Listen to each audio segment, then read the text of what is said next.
see that you have another account where you kind of like share, do your drawings and share your perspective. Yeah. And I really like that. And I'm really glad you started something like that, because even if you post like whenever you can, it shows your thought process. It shows how you look at things, how you perceive things. Yeah. And that's why I really wanted to like reach out and like see what your idea or vision is about for things. Right. No, I'm glad you reached out, because like to what you're talking about with your art, with like your creative endeavors, like with this project, I was in a similar boat last year. I think I was like, I'm doing school, like I'm doing the sort of things where you like check off the box, right? You're doing things as your duty. I don't really know what the last thing I did for myself that truly makes me happy, that's like separate from my friends, my family, my work. It was something that was at the back of my mind, and then officially this year I was like, you know what, you're gonna do this. Like, it's okay. Like, I get happy if like 2 people bookmark my TikTok, because I'm like, it resonated with them, and that's what truly matters. Yeah. And originally I used to do prints, and I used to do commissions like a long time ago. Oh, nice. Like what kind of prints? Like my oil paintings. I oil paint pretty much. Yeah. But that takes a long time. It does. That takes a few months at least. Yeah. But I wanted to produce content of my art. But I was like, that means like every video has to be a new painting. That's a lot, right? That's a lot of work. Yeah. But I was like, by the time I eventually do want to sell my prints and stuff, I want people to know who I am, I want people to resonate with like me as an artist. It's not just because like art is split into like the technical skill, like you need to be able to draw or to paint and stuff. Yeah. But that's always like anybody can learn. I really believe that, but what makes you an artist is like you're creative, right? You have all these thoughts, you have all these new ways of looking at things. Yeah. Like that's what makes me me. But I can definitely sit down for like 10-15 minutes, sketch in my little sketchbook, and just talk about what I'm feeling. Yeah. And it seems to resonate with some people, and that makes me really happy. So yeah. That's nice. Yeah.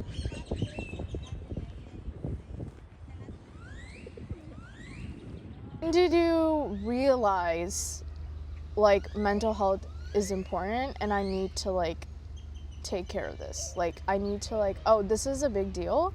If I don't take care of this and take care of my mind and my mental health right now, something might happen. Like when did you realize that, or was that ever a case for you? No, it was. Thanks for asking. I think I would say like I was a bit of like, I don't want to say like a poster child, but when I was a kid, like I did what I was told, like Bharatanatyam, I did dancing, I went to singing classes, I was painting, like I studied, like I did my job, like as a kid. I would find some sort of like gratification when an adult would be like, oh, you did so well, Yeah. And I felt like, oh, life is great. But I don't know when it was in high school I started to, I think I just started to feel the opposite, where I felt like, oh, I was letting people down all the time for some reason. And I realized like I never allowed myself to exist. I felt like I was constantly performing to get the next sort of validation, to get the next sort of like, you did good. Yeah. Like, but the thing is like, it was never enough, and I burned myself out, and I didn't even have the words for it in high school, because you're like 16, 17, Right. and all you know is you just don't want to deal with anything. And it starts to show up as like some symptoms, like, oh, you don't want to really hang out with people. You just kind of want to be away from everyone else. You feel like a burden, and I feel like I didn't really have the words to describe my experience, and I was also like really scared of using the word like depression. I was like, oh my god, like I can't be depressed, like that's not possible. I'm supposed to be this person, right? The person who gets everything done, the person who is like chirpy, the good out child, there. and Exactly. And I think I was almost scared to admit that. And in college it really hit me in my first year, being away from family, living by myself. I think like those pre-existing feelings just like amplified.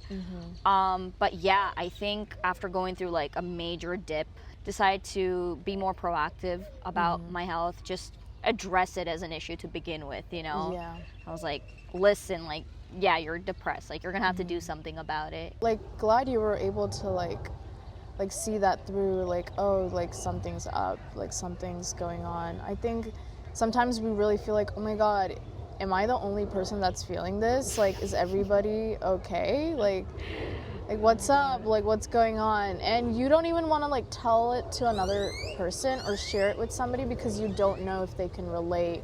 Really like the fact that you found your way to like, oh, if I take some rest, if I do this, probably I would like feel better. Like I would be in a better place. Yeah. Like I can definitely relate to that too.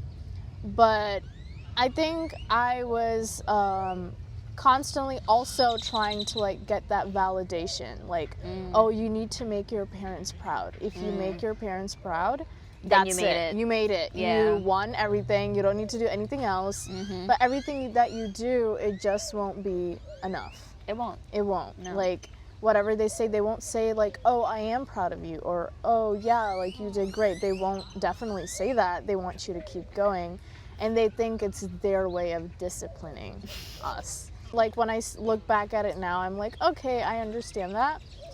But you know, as we grow, it kind of definitely impacted us, affected us. And I think like kids they're sponges, right? I feel like especially in your formative years, you don't really start to have these ideas about yourself unless if you hear it from the outside, you know? Yeah. Like, that's why there's this whole thing, I don't know, I think I heard it in high school, but one of the teachers is like, oh, I don't really label anyone as like a class clown or like the slacker and stuff, because that actually makes an impression on the kid. They start to shape their experiences and their decision making based off of like the way the world perceives them too. And I think because children are so like permeable to other people's like words, that I think like even not hearing like, you did good, like I'm proud of you, or you're good as you are, you don't need to earn, like your worth isn't contingent on like you doing great, like all that stuff, like even if you don't hear it, you start to internalize a lot of it. You're like, oh, that means I need to work harder. Right.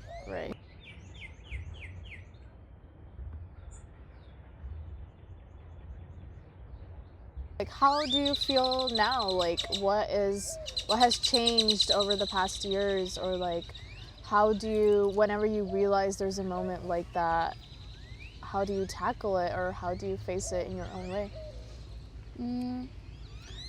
I think it felt a bit like, I'm not a software person, but the best I think I can get to is like coding. You know, you kind of like open it up again, and I started to look at the areas of my life I was really struggling in. And I'm not saying I have it together even now. Same, yeah.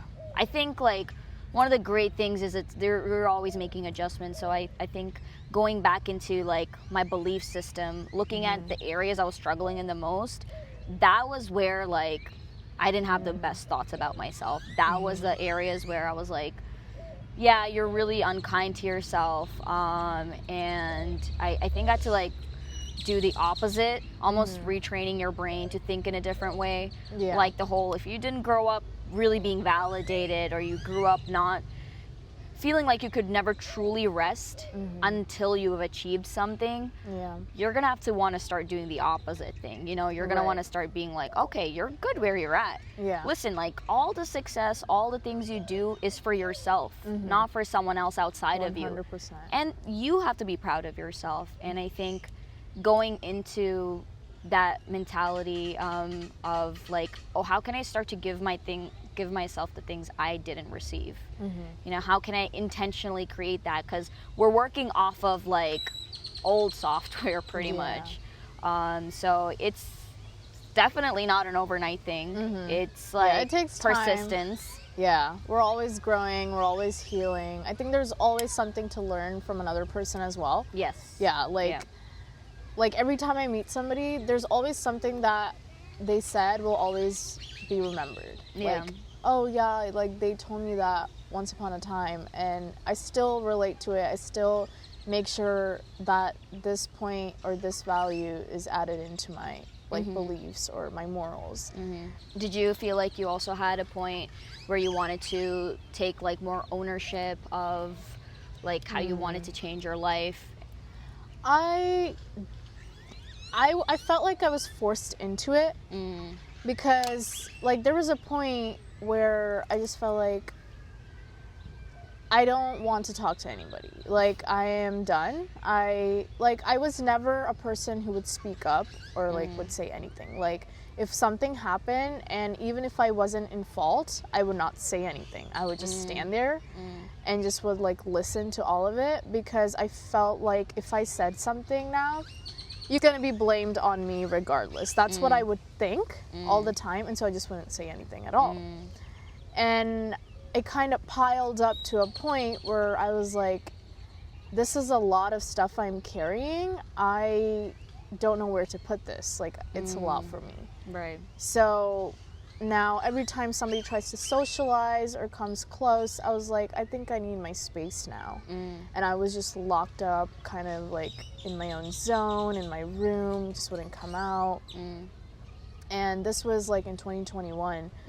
And I was like, I need to like definitely, I think it took me a moment to like realize there's something going on and I need to like get out of it. Yeah, and that's when I started taking tiny steps, a little bit of here and there actions, like going for a walk or trying meditation or trying to journal. Like, basically putting the consistency towards it just really helped me to like go out of my comfort zone and do so many things. TikTok was a thing. Once upon a time, I would be like, I could never do TikTok, or I could never. I think we all went through that. Yeah, I was like, I remember the pandemic. Yeah, it was tough times. It was the trenches. Yeah. But I was pretty much like, I'm actually from Canada, so like at that point I was trying to get. Yeah, we're just getting to know each other right now. Like, we don't even know. So yeah. But yeah, a little bit about myself. I'm from Canada, and that time I was away for 9 months, and I was in Connecticut. Okay. Listen, Connecticut's nice, but it's not for a girl like me. Okay. Yeah, so we were supposed to get like, I forgot what it's called, but basically like it's like a card that pretty much guarantees you into the next process of like neutralization to getting your green card. So it was like me and my mom, and we were supposed to stay for 3 months maximum originally, but we ended up staying for 9 months, and it was the height of the pandemic. We didn't know anybody around us. It was just her and I. If you cross the border, it's like abandoning the application. So it's like you're stuck. I'm stuck. Yeah, and you don't know when this is gonna end. No, and I was checking the mail every single day. Mentally, it got to me because and like it's not like at that time we were in back-to-back lockdowns, like late 2020 to like early 2021. It was really tough, and I think like even if, let's say, like as just a social experiment, you have like person A who grew up with like the ideal conditions, loved, nurtured, taken care of, encouraged, you put them in isolation too, it will do something to you. So I think just being in such like, I felt like I was trapped in that situation, and I wanted to see my loved ones, I wanted to see my friends at that time, and I couldn't like cross the border to go see them. And everything was in lockdown, so I was I was safe to say I was like pretty depressed at that time, and at that time I was seeing a therapist. It's not like oh, it like radically transformed my life, because I think it was more damage control by that point, because I think maybe if I had started like before I was in that state of mind, I would have already had the practices and whatnot, but by that time I needed someone to just to like talk about. Exactly. Like I'm in a shitty situation, I don't know what to do. But yeah, like I think it was really great, because it's kind of like going to the gym and you hire a personal trainer. You're like, I'm at the gym, but I don't know what exercises to do. I don't know what's going to fit for me, like my body type. Mentally, I feel like that's how I see a therapist, you know? It's like, I don't know what resource. Exactly. Like, I don't know what tools to use. This is me as a person. Like, journaling might work for one person, but it might not for me. So I think it really helped to like sit down, brainstorm, strategize with a therapist to just be like, okay, this is you and you're in this situation right now. Based off what you have available for you, what can you do? So me and my mom in the middle of the lockdown, we would just like go on like hour, 2 hour walks around our neighborhood because they would all have their dogs outside in their backyard. Yeah.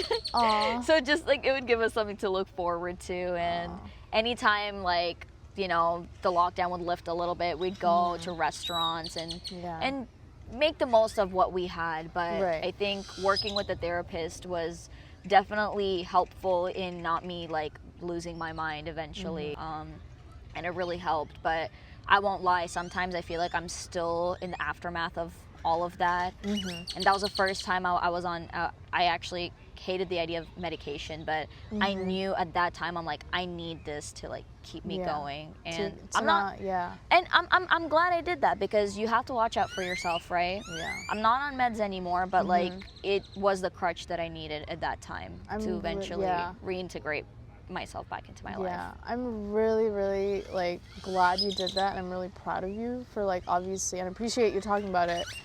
But like now looking back, I can't even imagine like you being stuck like that, especially not in America. It's Canada.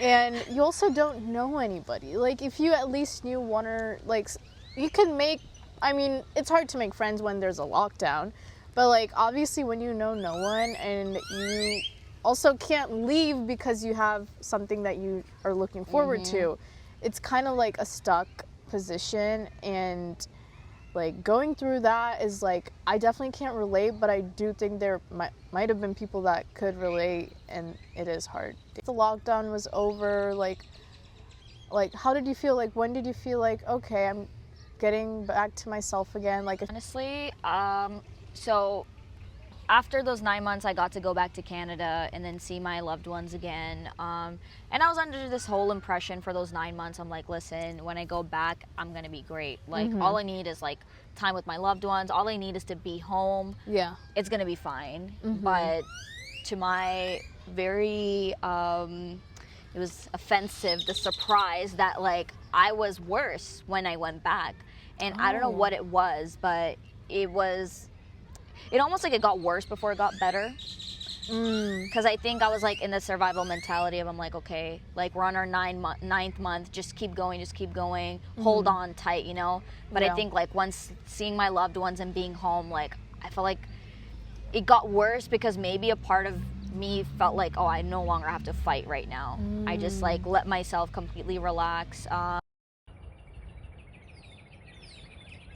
Like after coming here, it really hit.